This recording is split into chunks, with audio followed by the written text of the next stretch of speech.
everyone, welcome back to our YouTube channel. So today we are going to discuss about an AI tool which nobody is talking about. A lot of people are talking about Nano Banana, people are talking about Google Flow, but Perplexity recently launched one of its browser which is called as Comet, but nobody is talking about. So in this video, I'll be talking about Perplexity Comet. So what we are going to cover in this video. So first of all, I'll talk about what is Comet and what are its features, how you can download Comet, how you can install Comet, how you can import all your data from Google Chrome to Comet, and then I'll be explaining you all the 7 best use cases of Comet. So let's get it started. First of all, let me explain you what is a Comet browser. So Comet is a very fast, lightweight and user-friendly browser launched by Perplexity. It has a very clean and customizable interface and which provides you a very clutter-free browsing experience. The best part is that it prioritizes speed and privacy that enhances the security feature of this browser. It also supports all the extensions and ad blocking, and you can even customize this browser as per your needs. The best part of this browser that it has an AI agent support that helps us to automate our task while browsing seamlessly on internet. So we don't need to copy, cut and paste from here and there. We just do everything on one browser. Now let me explain you that how we can install Comet on your system. So let us understand first how we can install Comet. So for that, I'll just click on over here in Google and write Perplexity Comet and then click on this Comet browser. Once you are here, you can see over here there is a download button which says get Comet. Earlier it was on invite, so most of the time you have to get invited by someone to get this software, but now it is open to everyone. Just click on get Comet, right? And now it says download Comet. So click on here and you will see the software is downloaded now. I'll click on this and it will start the setup process. So it will say install. Click on start install and the downloading has started. So it might take just 2-3 minutes. So when the downloading is complete, you can see launch Comet. Click on launch Comet and the Comet will, oh, such a nice animation.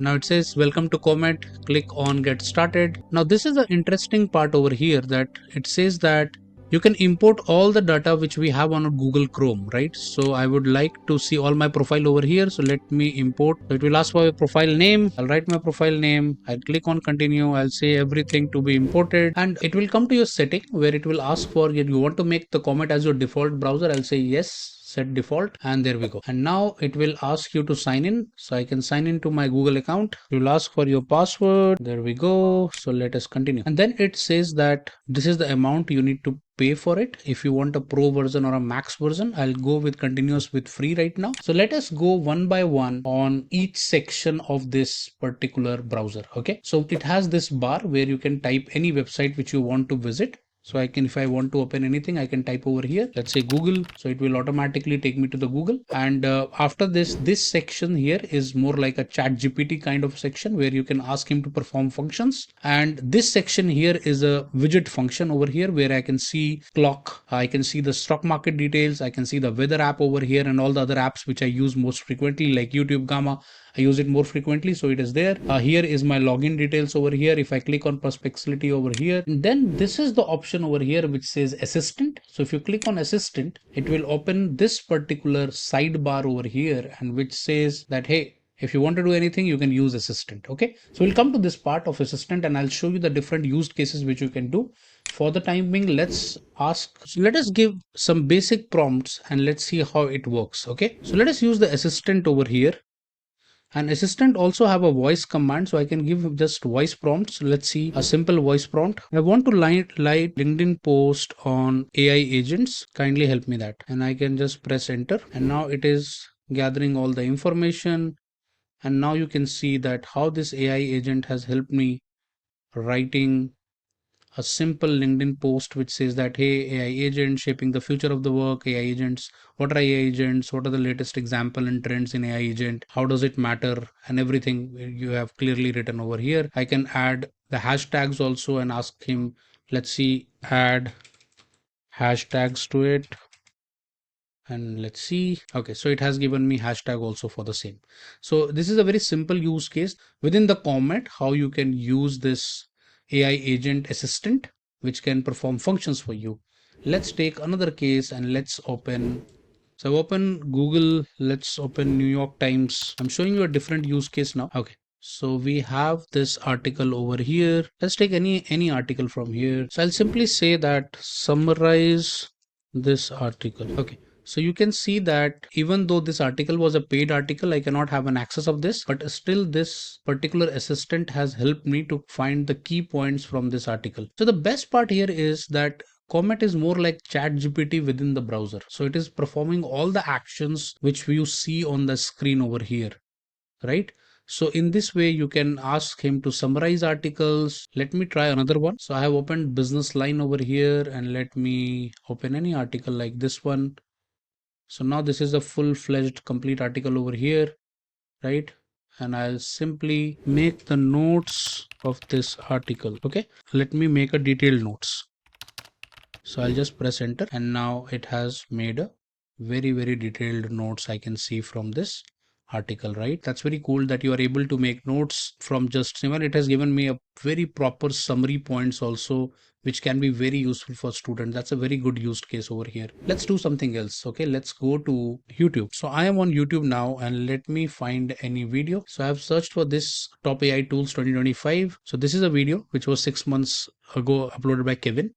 Just click on this one. So now I'll click on my assistant. Okay, so the good part you can see over here that right now it has already automatically understands that, hey, I'm in YouTube and I'm going to ask something about YouTube. You do not need to explain the assistant that, okay, I need to find something on YouTube. So I'll just ask that provide me a summary of this video. I'll press enter, and now it will scan. Amazing. You can see over here that it clearly says that this was hosted by Kevin. He highlighted about tools and what are the 7 tools. He talked about Zapier, talked about AI Studio, talked about ChatGPT, 11 Labs, Perplexity, which we are using right now, and Descript. And it also explains about the video structure, used cases, additional resources, everything it has taken from this. So that's very useful case, right, for anybody who like for longer videos. For example, let's search for a podcast or a bigger video, right? So let's try it for a bigger video like podcast. So you can look for this video. It is in different language also. So let me test this one. Okay, so this is a very long video, like almost 1 hour 40 minutes, and it is in not in English also, it is in Hindi.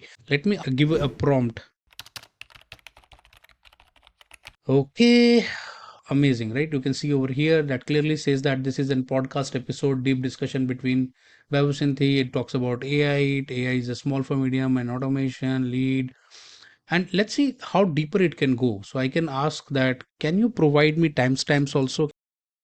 Okay, yeah. So you can see that it has provided me clear like timestamps and introduction, what is in the podcast, what they are going to discuss, at what time they are discussing what.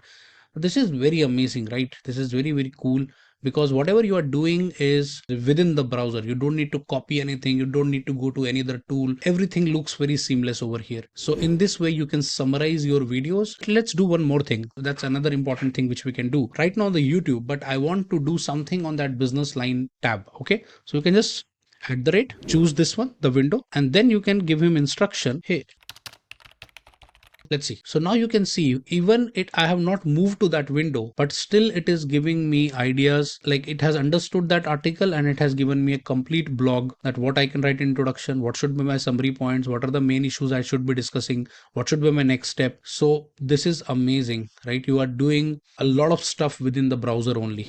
Let's move out to the next used case which we can do over here. Let's say if I am planning to buy something, let's go to assistant and ask them. Let's see what it does. Okay, so now you can see that it has given me all the options over here that, hey, you can look for Porter Airlines, which is providing me a ticket for 151, 159. Air Canada is. So the good part here is that it has executed this particular prompt. It has given me results, but if you go to the sources section, it has also highlighted all the websites from where it has pulled the information. So I can clearly go to Skyscanner, I can go to cheap flights, and you can search for the same thing. That is another good thing which we can do, right? Let's go to Gmail. Okay, let's go to another use case. Okay, so I am in Gmail now, and let me do something where I want to reply to someone. Okay, so let me go to send. Okay, and let's say I have received an email from someone. Okay, and I want to reply to this email. Okay, this particular person has asked for a requesting access of a particular folder, so I want to reply to this person. I'll simply click on assistant. I'll click on this voice note because I can use this voice note rather than typing. Thank you for requesting for the access. I have already given you access. Now you can access the folder. Okay, let us see. So your email is drafted now. You can easily insert this email over here. Okay, I can easily just click on reply, and within the browser only I can just copy and paste. Hey, thank you for the requesting. I have already given you the access. Now you can open the folder without an issue. So it is written completely perfect. From here I'll copy this and I'll paste it over here, and your image is ready to send. I'll click on send and the person will get the email, right? So another use case of using replying to any person. Okay, let me show you another use case over here, and let us go to LinkedIn profile. As soon as I open LinkedIn and I have gone to Adit's profile, and he has written a beautiful post on how all AI agents are not same. So as soon as I come over here, you can see it gives me little options like you want to draft a post, you want to highlight something, you want to find something. I say that, hey, I want to summarize. Okay, so you can see that it has summarized all the recent posts. Let me go one step further and ask summarize. Okay, so you can see one thing, that the screen has got blue, right? You can see the window is blue. I cannot now click anywhere over here because it is automating stuff. And now you can see it has given me an appropriate result that recent post AI agent of different types. The 5 types are reactive agent, context, goal oriented, adaptive agents. That's really impressive, right? And I can see that 12 people have commented also on it. So let's find out those people. Okay, I'll write, hey, and let's give a voice command. Find me the 12 people who have commented on this post, and let me do that. Okay, so let's see. So again the screen is blue and it is searching for the information, and you can see each step by step it is also telling me that what it is doing. So it is showing me that, hey, I have identified 12 people. I'm help you to identify the commenters who are commented on this. I can see that. So it is explaining me step by step, and the screen is also moving. You can see automatically. I've not done anything. The screen is still blue. That means it's working. You can pause it. There is a pause button over there where if you want to stop it, you can just click on pause. So when the agent is working, the assistant is working, the main window gets freezed, and now it has given me the name of all the 12 people who have commented along with their profile. This is one of those like used cases that can be very, very handy, because at one point of time it was a painful task to identify people who have commented on my profile. So this is my Gmail account. I'll go to assistant. Okay, and in the assistant section I can just simply write find me emails from Amazon. Let's see. So it asked me to connect my Gmail account. So let me connect my Gmail account so that it can find. So let me give the same prompt again. Find me emails from Amazon. So now it is searching my inbox, and it might be, yeah, so you can see that it has already given me the emails. Amazing, amazing. It can help you finding emails. It can help you finding drafting an email. So let me do one more used case for Comet. So what I've done, I have opened this website called investing.com, and I have opened this chart of Apple computers right now, which is trading around like 239. And I've opened this weekly chart. Okay, so let's just give me a single prompt, and I've entered. Let's see what it does. Okay, so now it is analyzing this stock. Okay, so here is the analysis of our Apple computer stock. It clearly says that immediate resistance is at 239.41. The next target could be 255. The immediate support is at 231. It also gives me 200 DMA and 200 EMA. Technical and market outlook it has also provided me. Is it the right time to buy? It has a bullish argument. It clearly says that stock is bullish right now, and the best strategy is wait for the clear breakout above 241. So that is one of the best use case right now. I have just opened a simple chart and it has provided me all the everything. It gives me resistance, it gives me support, it gave me when to buy, what is the best price to buy. So definitely I should buy only once it break out. So this can be very useful for anybody who is doing a lot of stock trading and who want to make a lot of money through stock market. You can do real-time analysis on data even on the intraday trading. That's it. This was all about Comet Browser and how it can simplify and upgrade your productivity, whether you are writing, researching, or analyzing, or staying top of your communication. If you're looking for a browser that puts the speed, privacy, and power and powerful features front and center, Comet is definitely worth a try. If you have any questions related to Comet Browser, do post your comments below, and do not forget to like, share, and subscribe our channel for more tech insights and hands-on guidance on different AI tools. We'll be meeting in the next video.